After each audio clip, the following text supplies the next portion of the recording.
So the first motion I want to show you is called dead pointing.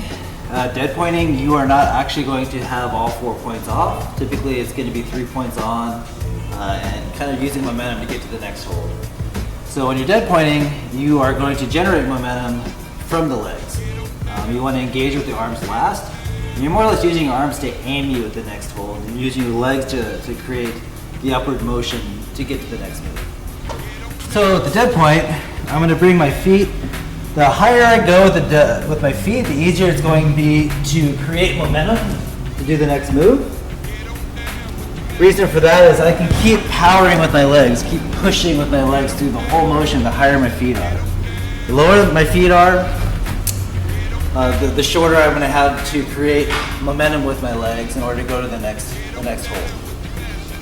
So ideally, you want to get your feet high, and if you want to be on decent holds, dynoing or dead pointing, the better the footholds, the easier it's going to be to create momentum and create the upward motion to the next hold. So what I'm going to do here is off a straight arm, I'm going to sink down and power up with my legs as much as I can. Doing that motion, I'm really pushing myself up the wall as opposed to starting from the shoulder and then try to kick with my legs at the end of the motion. Most people in the dead point tend to pull here first and then engage their legs last.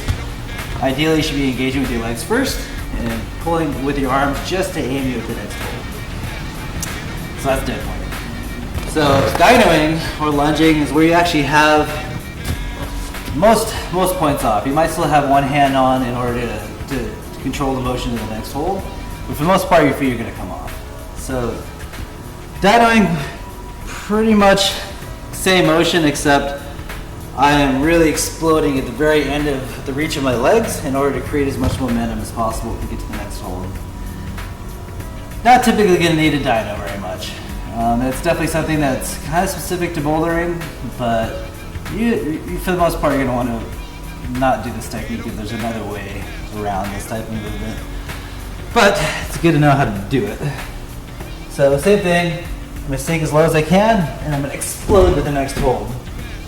When I do this motion, I'm really just trying to push myself up to the next hold as much as possible with my legs.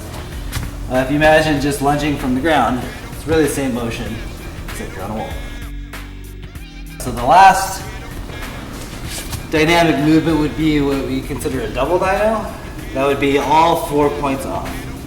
So we're gonna have Brandon show you how to do that, but I'll show you a smaller example of it. From here, really it's still the same motion. I'm going to a straight arm. I'm trying to create as much momentum as possible from the legs as opposed to from the hands. I'm really just using my hands to aim me at the next hold. So double dyno here would be here, explode from the legs, all 4 points off. Very rarely do you need that technique, but it's good to have it. So those are my quick tech tips for moving with momentum.